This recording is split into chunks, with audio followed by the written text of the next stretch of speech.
Hello resin drops. Well, now it's time to do the next mold, and I'm hoping I have enough, but I might have to make a little bit more, but we'll have to see. Pour it high and slow.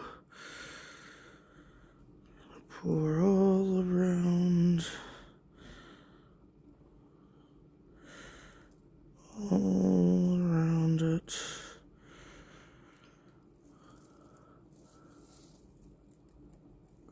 All around these, and I just keep pouring,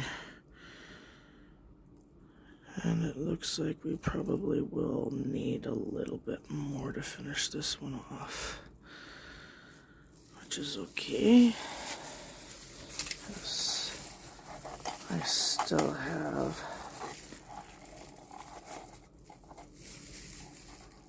the silicone to do it.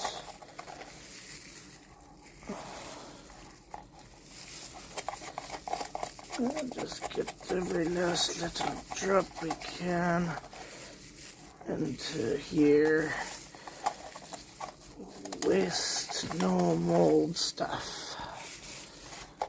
Just like that. There we go.